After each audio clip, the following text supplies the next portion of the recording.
I told myself, no, sir. Hey, good evening, everyone.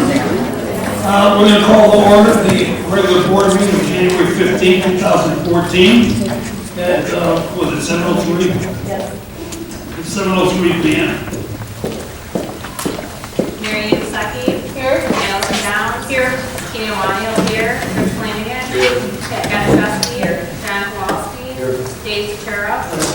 Also in attendance is Dr. Kim Borchowski, Mr. Jeremy Dodson, Ms. Kim Klein, Ms. Kelsey Grant, Mr. Eric Humboldt, Mrs. Melissa Kartsmas, Mrs. Constance Stavo, Dr. Kristen Kapta, Mrs. Donna Mangione, Mr. Brian Ambler, Ms. Louise Stamper, and Ms. Carrie Lynn Crafter.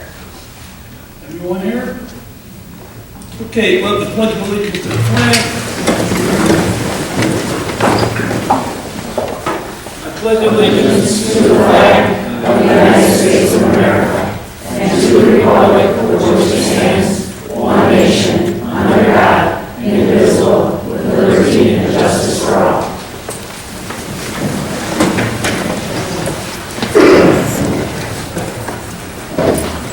Okay, consent agenda. I would like to entertain a motion that the Board of Education establish the consent agenda items as presented. Any questions on the consent agenda items? Moved by Tina. Second by Pat. Stuckey. Yes. Downs. Yes. Wanio, yes. Flanagan. Yes. Chesky. Yes. Kowalski. Yes. Satura. Yes. Approval of the consent agenda. I would like to entertain a motion that the Board of Education approve the consent agenda. Second. Any questions from anybody? Stuckey. Yes. Downs. Yes. Wanio, yes. Flanagan. Yes. Chesky. Yes. Kowalski. Yes. Satura. Yes. Discussion and potential action on items removed from the consent agenda.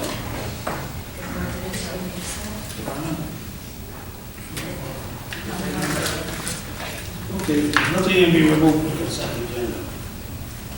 Okay, public participation. That's no read.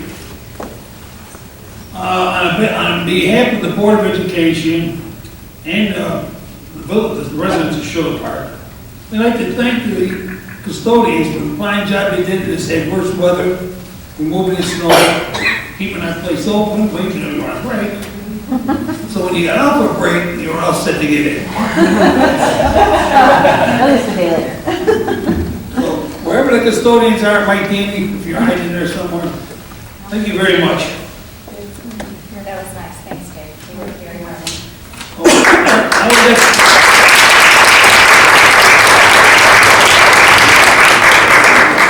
Now we got a new group to pick on, the ABC parent group. Bring it on. Come on up. Please state your names. Yes. and First, my name is Kara Blomquist, 9879 Garden Court. I stand here with Robin Fiala and Diane Murioka, and we make up only part of the ABC parent group. Our executive board is made up of 7 parents. And between us parents, we have 22 children. Most of them have or will go through the school district of 81. In the last 8 months, we've had the opportunity to meet and talk to different parents of our district and found that there's one common question.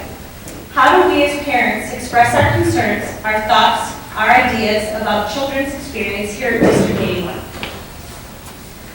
We understand the importance of communicating and having a good relationship with our children's teachers, administrators, and board members.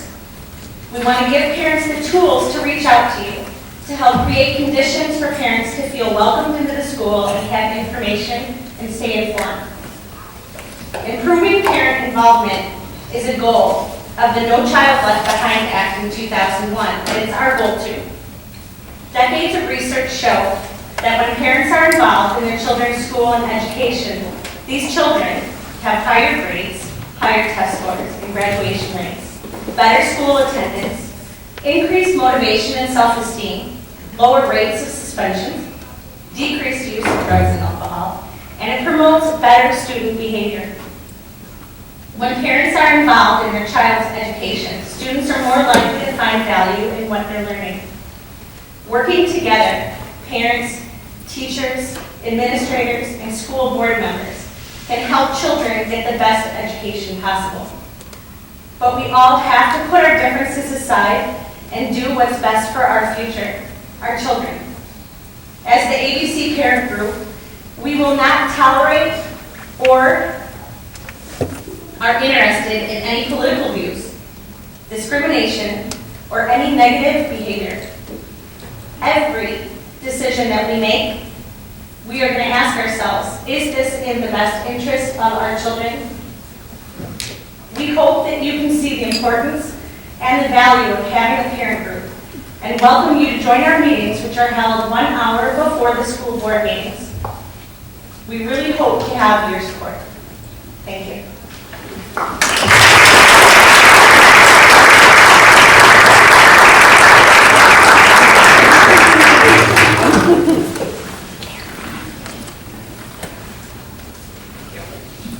Tiffany Schultz from the SPEA.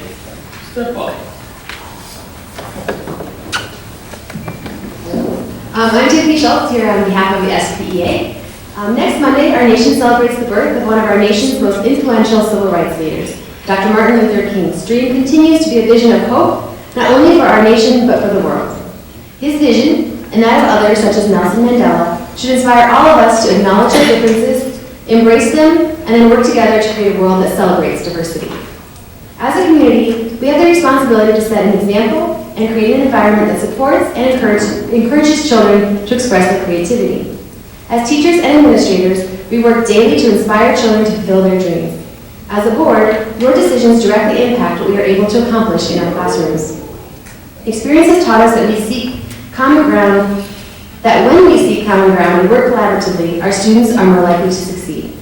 As this school year moves forward and we face more challenges, it is my hope that we continue to acknowledge our differences and seek common ground so we're able to maintain the collaborative relationship we've worked so hard to establish. If we do that, our children will be better situated to achieve Dr. King's dream.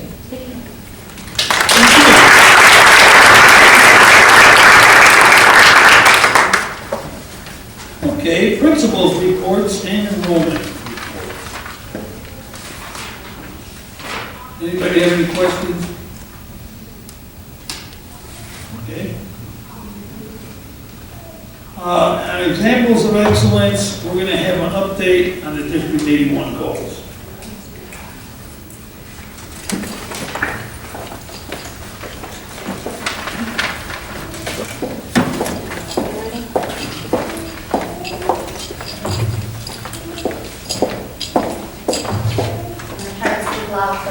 Microphone.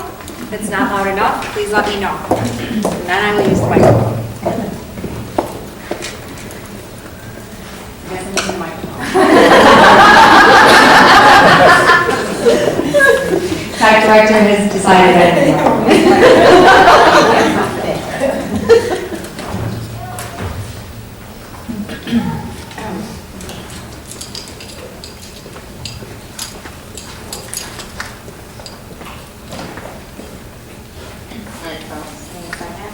My technology is, of course, failing me. And my notes. Yeah. My notes. So at the board retreat held this past summer, the Board of Education worked with Jeff Cohen, our field services director from the Illinois Association of School Boards. And at that time, the board collaboratively worked together to come up with 4 key focus areas that they wanted to work on for this school year. And you'll see that those focus areas are here. They were teamwork, communication, student achievement, and parental involvement.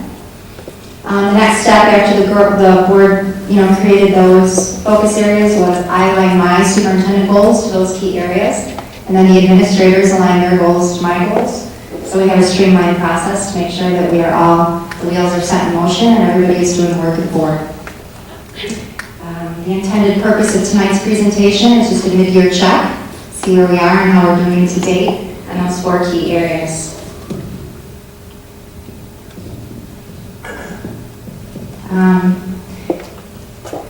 In the area of teamwork, the board has created member agreements. They did that last summer, and a sample of those agreements are here. I think Eric can show that to you right now. Each board member signed those agreements, as did I and Jeremy. And we worked diligently to try to follow them in the best interest of the students and the entire district. You can go back, Eric. Another change that we put in place this year in the spirit of teamwork was the monthly agenda is shared with the school board members before the official packet's reviewed, and there's a little blurb for each agenda item, and what that's done is given the board input on what the board packet's going to look like before it's officially released, and it allows board members to give feedback to the board president or myself regarding particular agenda items. The board has also done some really great committee work this year. The Superintendent Evaluation Committee worked diligently to create and formally recommend and ultimately adopt a superintendent evaluation tool. Pat, Tina, Allison, and I met several times. The committee was professional, it was productive, and the outcome was a superintendent formal tool that will be used next month to evaluate me. The board has also participated in several professional development opportunities along with me. We've done this together. We have taken 2 online courses through the Illinois Association of School Boards. One was superintendent evaluation, and I believe all or most board members have taken media relations to date. Several board members and I and our business manager attended the III conference.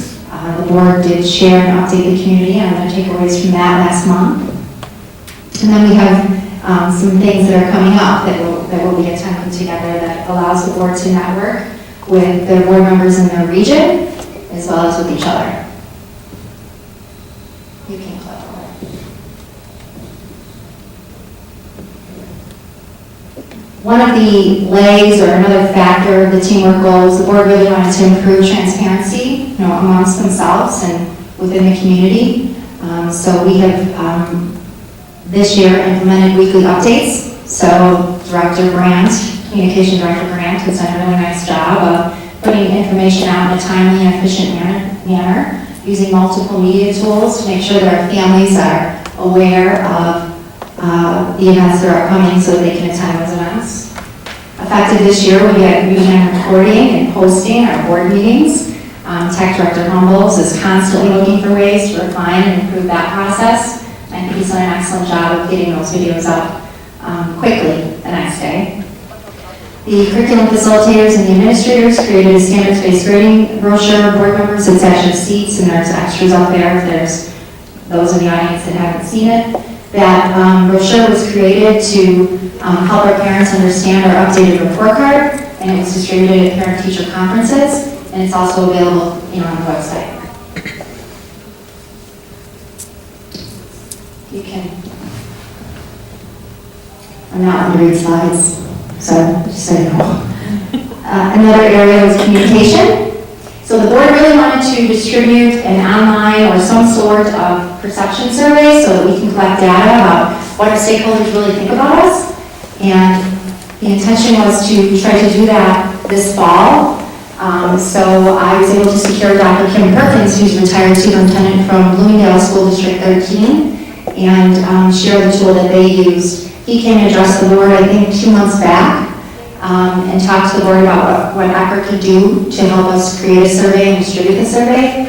After that, I had a very thoughtful conversation with the vice president of the board and the president, and we all agreed and suggested to the board that it might be best to wait to collect the stakeholder data when we engage more deeply into the strategic planning process, which we're going to do this summer. And we actually have a consultant here this evening to talk to us about that.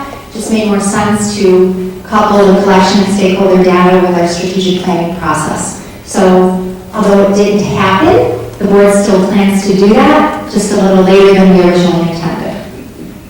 Another thing the board wanted or hoped to see was more information or transparency on our website. So the administration came up with a data dashboard. I'm not sure if anybody's had a chance to visit that data dashboard.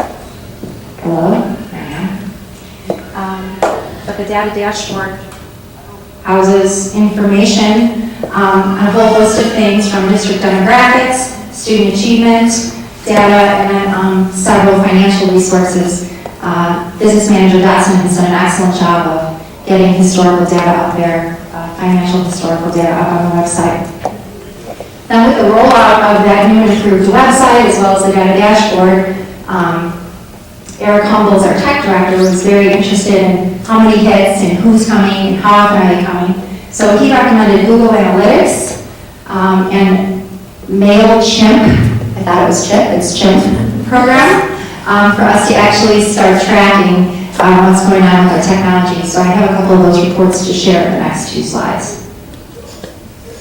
So this is a sample of Google Analytics. This helps us track visits to our website. So by month or by day, this happens to be the month of December, I believe. We get so much information here. So you'll notice over there that little pie chart. The green is representative of new visitors to the website, and the blue is returning visitors. So it's nice to know that we're still attracting new visitors to our website, how many visits we're getting, how long they're staying, the duration of the visit. So right there in December, it was 2 minutes and 11 seconds. That tells us we don't have a lot of time to reach people, so we have to make sure our information is catchy and readily available. This is a sample of MailChimp. This tool is used to track the communications that we put out monthly or weekly. So for example, Notify Me or Board Highlights. This is the most recent report from Matt that went out to the Community Connections in January, and it tells us about half of the stakeholders that we sent it to actually opened it. So also good to know.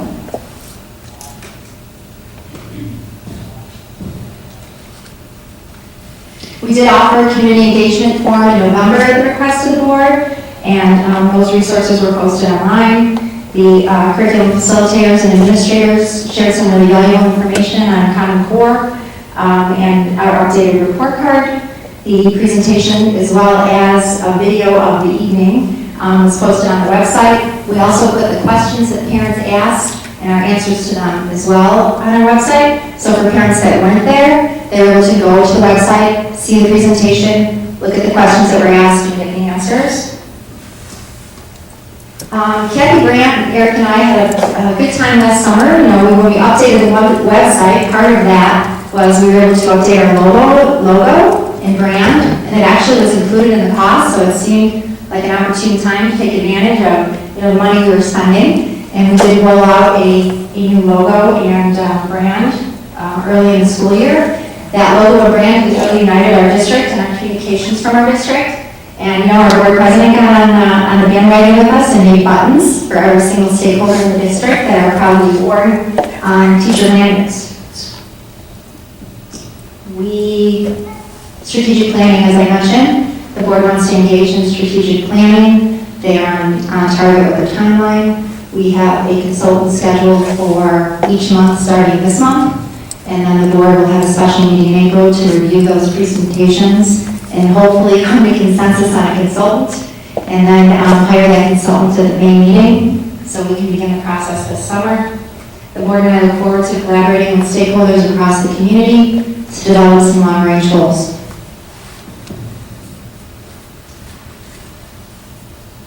We shared student achievement data, and you go back. In October, we looked at last year's data, how the kids did on ISAT, math, and access. But, as I said at the time, District 81 gives the math assessment 3 times a year, in the fall, winter, and spring, so I thought it was, timely to share our most current data, which is our winter math data, which I'll be showing you in a minute. It's worth mentioning and, reminding that the math test provides us with where the student is in the fall. We get a number, and then we get a reasonable growth expectation, which becomes their spring target grit score. And as I mentioned many times, and I'll continue to say, NWEA generally observes that approximately 50 to 60% of the students across the nation meet or exceed that projected growth target. And I think that's important for you to know. Now, I think it's also important for you to know that I'm sharing some very rich data on the next slides, and I want you to keep in mind that this is raw student achievement data. We use it as a tool to make our instructional decisions. We don't use it to compare schools or grades or kids. You can go ahead to the map graphs. Just go one more, I think. No, forward.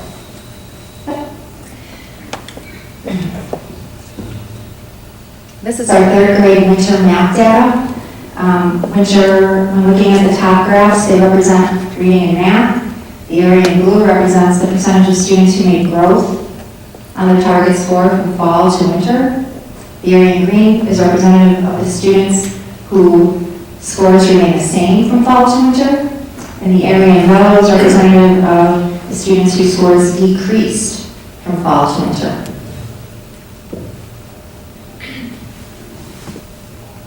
You can go ahead. These are our fourth graders. As you can see, examining the percent of students who have met their spring target is very vital for us to consider. This particular cohort, it's an interesting little group. They were class size of 15, 16 when they were in kindergarten, and they have maintained that small class size number throughout their time in District 81. This is valuable information for the teachers in fourth grade from Washington School to have. When we see 59% of the students in reading and 49% of the math already meeting their spring grit, that tells us that these kids are probably going to need instruction that is going to be outside the typical fourth grade curriculum to continue to make the progress they'll need to make and show growth. Just because they met their spring target in the winter doesn't mean we're done. We want to see them continue to move and grow. You can go ahead. Administrators and teachers across the district have already begun analyzing this data and making plans for, can you go back to fifth grade? Making plans to best meet the needs of the individual students. This information confirms the district's decision to add winter math. We did this last year for the first time. Historically, the district was a fall to spring testing cycle with math, but using the winter tool has proved to be helpful to us because it's informing our decisions mid-year as opposed to finding out at the end of the year that we have kids that are decreasing or not meeting their target. Go ahead, Eric. This is sixth grade, and again, effective data analysis involves examining all students, including those that are not meeting their goal or making significant gains toward their goal. So this is giving us very valuable information about exactly where these kids are and what we need to do to move them forward from January to May so we can support them in their quest to meet their target rate. You go ahead. Teachers at Lincoln School will be using Descartes, which is a tool that comes with math. Basically, teachers are able to go in and put in a student's RIT score, and that will specifically give them, these are the skills that the student is needing additional support in, and then the teacher is able to differentiate and individualize their instruction. We also are using Compass Learning in District 81, which is fully aligned to the math assessment. You go ahead. I want you to know that we know exactly who the students are who have shown a decrease in their math score across the district, and we plan accordingly. Those students will be given the math assessment again in 6 to 8 weeks, so we can see if the interventions that we have in place are working, and if not, we'll make adjustments. Go ahead.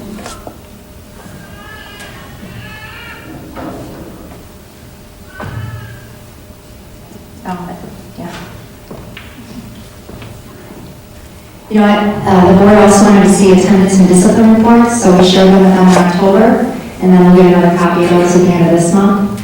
And we've also started tracking our student participation in extracurriculars, and that information is available on the data dashboard. We plan to update the data dashboard by trimester, so it'll be updated at the end of February. You'll be able to see what the participation rate for extracurriculars and things that may have changed between now and when we originally got it up there. We did share, you can go to the Explorer slide. We did share the Explorer data with the board and community in October. This is just visuals of where our students placed. So when the entrance alighted, this is where our 8th graders fell. Another focus area of the board is parental involvement. Like I said, our communication director has done an excellent job getting out timely communication and reminders of our events. This is a sample report that the administrators share with me after an event, just so we can see how many people are attending, both parents and students, or adults and kids. Go ahead, Eric. Really excited about our ABC parent group. This has definitely been a need in District 81. I remember when I was a principal at Kennedy School, and Kara Bloomquist and Mary Jane Goldthwait came to me, and their kids were in preschool. How do we start a PTO? And so this is something that has been, desired and wanted for a very long time. It's nice to see that these ladies have stepped up and taken the leadership. And on behalf of the board and all of our stakeholders, I want to thank them. And we look forward to working with you in support of the students. I want the board to know that there has been a strategic attempt to increase awareness. That was a request you made. This is just another example of that. Eric has a special section on the website for upcoming events. Go ahead, Eric. So that, I want to thank you for your attention. This is the first time we've done a mid-year review in January in District 81. I'm proud. I'm very proud of the work that the district has done on behalf of the Board of Education to this point, and I look forward to our continued progress. Thank you.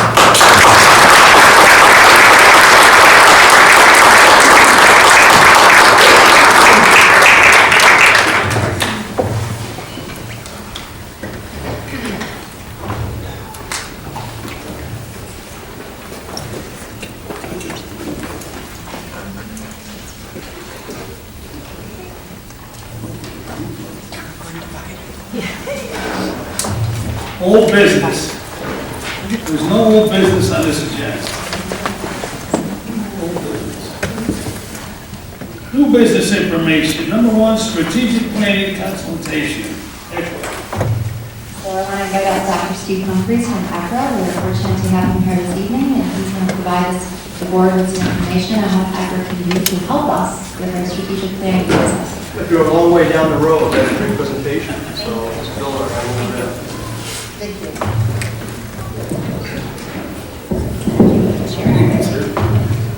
Thanks for the opportunity to be here tonight.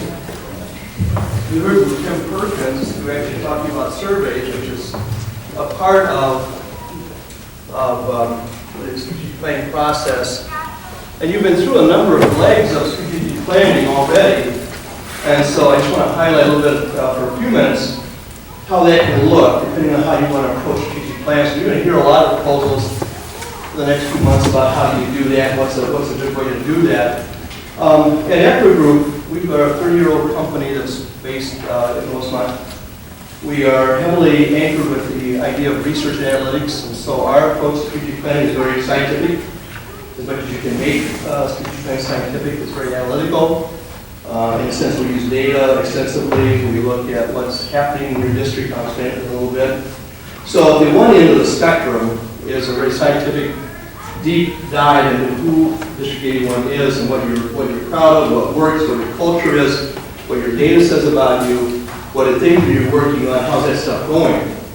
On the other end of strategic planning is another kind of process. Think about these as you go through the next few months. We do those things as well. And those tend to be projects that are more about developing board goals or board and community goals or board goals with community interaction. And now that comes some other goals. And you have goals tonight that were largely developed by you and the superintendent. And that's the way to do that.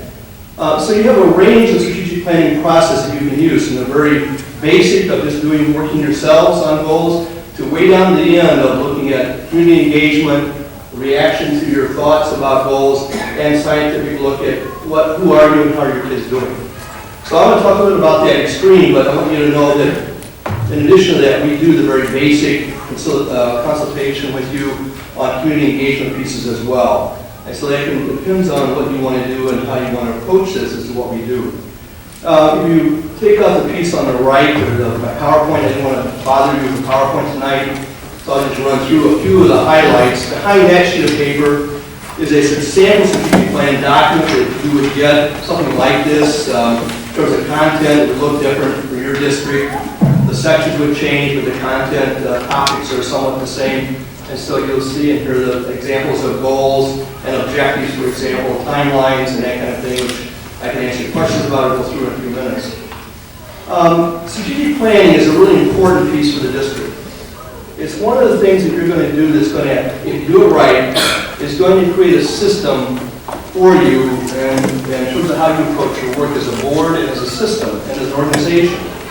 Strategic planning should cover every part of your district, meaning that you're going to look at aspects such as your student performance, your facilities, things like technology, staff involvement, parents and community involvement, what's important to those various groups and stakeholders, what they think you should be working on as a board, and every aspect that goes into that, from curriculum instruction, as well as how we look at improvement, what are our goals, and how do we know if we're getting better? It's all a lot of information then about how your performance is going and you're getting better.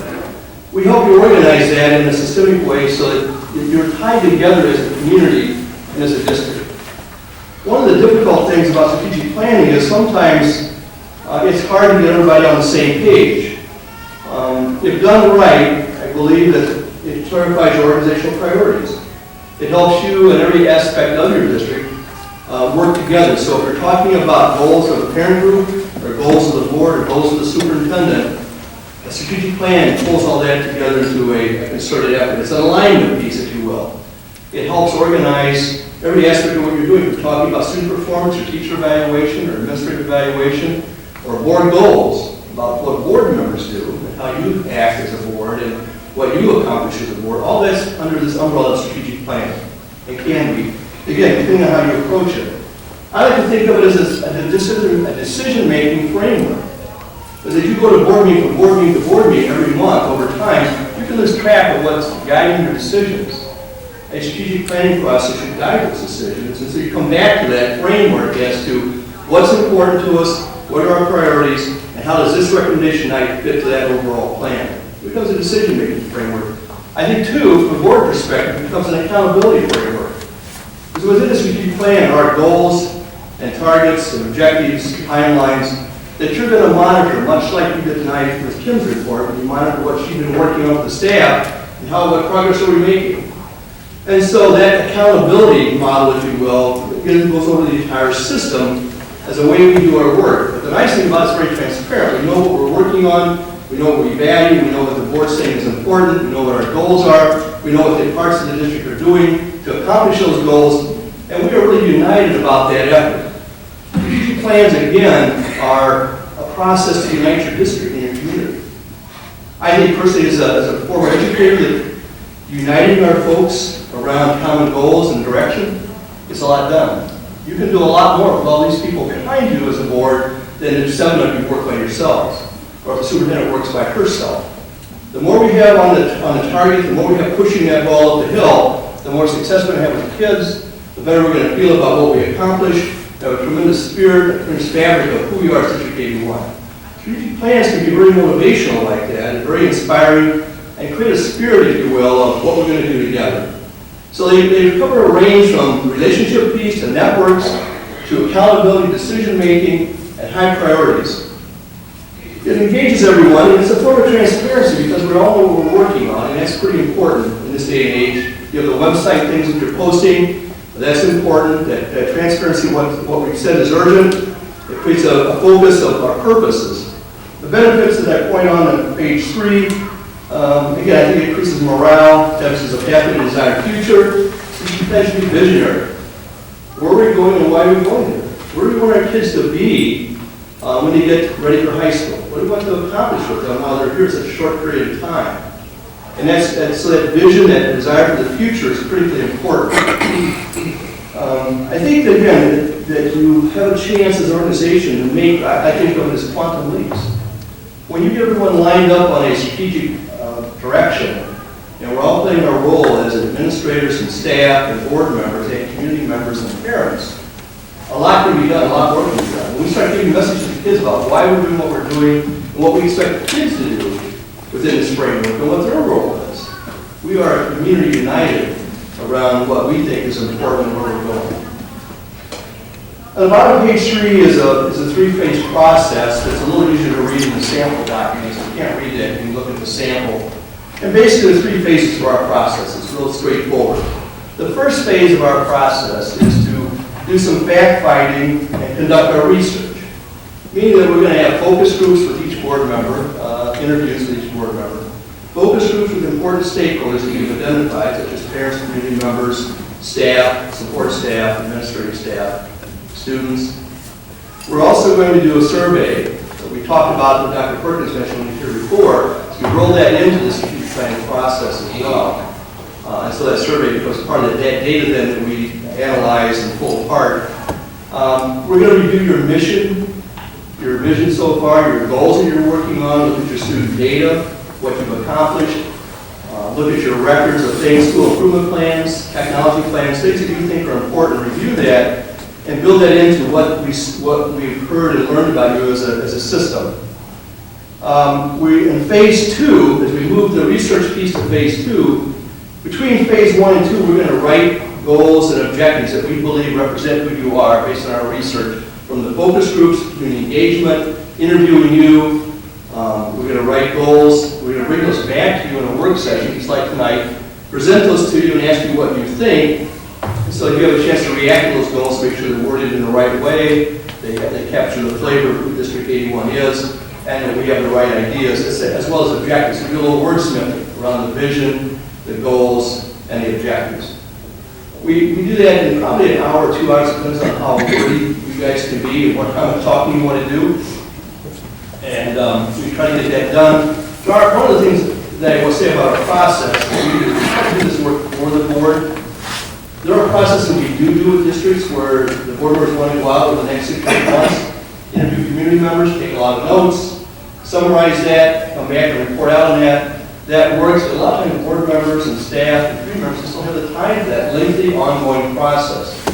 We try to shorten this process down into a couple of days where we're on site, talking to you, talking to the community, taking notes. We're doing the writing, we're doing the synthesizing, we're doing the collection, we're doing the reporting back to you. So you're involved in talking with us for an hour or so, and then talking with us at a board meeting like this for another hour or two to refine those objectives and goals.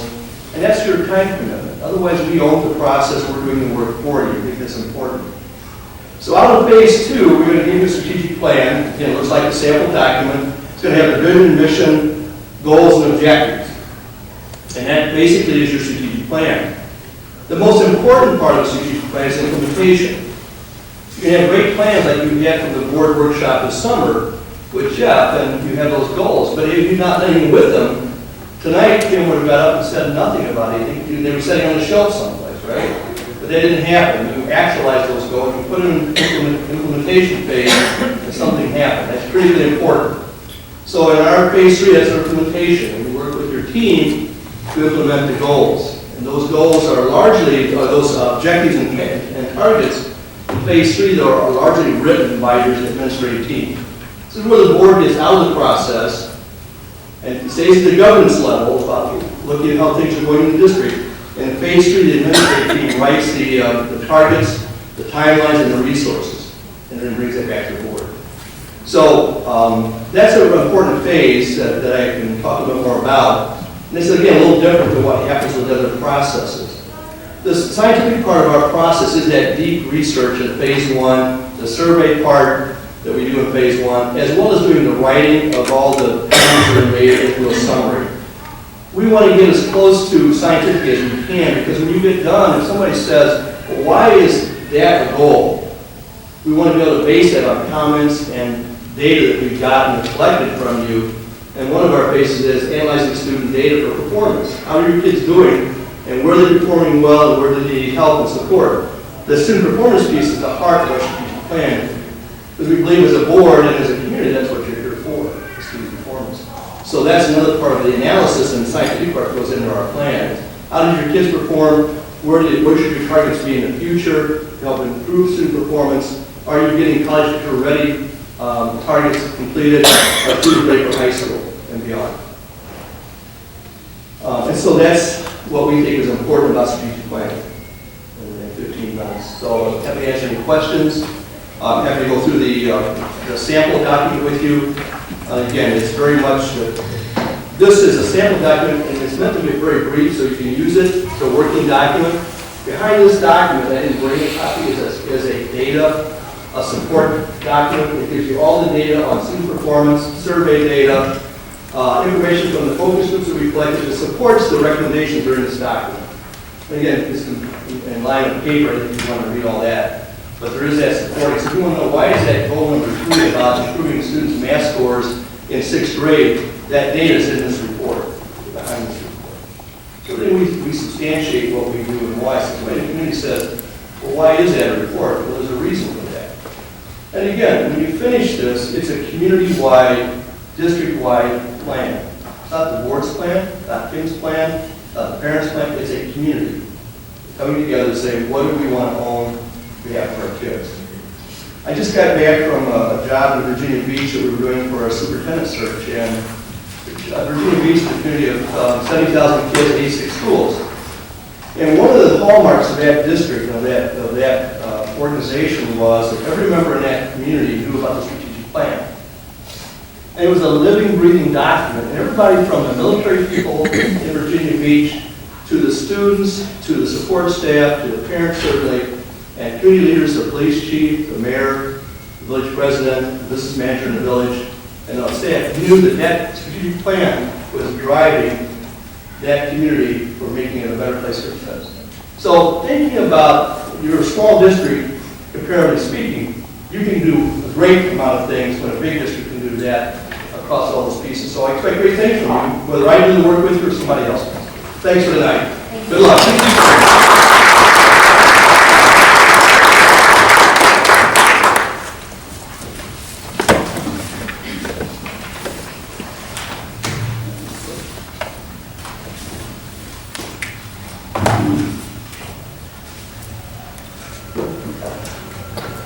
Okay, still on the new business, the ELL compliance visit report. Any questions or comments on this business information?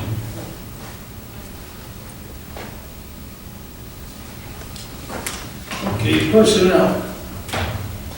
Accept the employee personnel resignation. I would like to entertain a motion that the Board of Education accept the resignation of Georgia Aspis, part-time cafeteria aide at Washington School, effective December 13, 2013. Moved by Tina. Second. Is that you, Richie? Yeah. Rich, thank you. Any questions? Disaki? Yes. Downs? Yes. Amadio, yes. Flanagan? Yes. Kaczynski? Yes. Kowalski? Yes. And Sakura. Yes. Executive session. I would like to entertain a motion that the Board of Education adjourn to executive session at 7:46. 7:46 p.m. to discuss the appointment, employment, compensation, discipline, performance, or dismissal of specific employees of the district and to discuss probable or intimate litigation. Moved by Tina, Second. second by Rich. Disaki? Yes. Downs? Yes. Amadio, yes. Flanagan? Yes. Kaczynski? Yes. Kowalski? Yes. Sakura? Yes.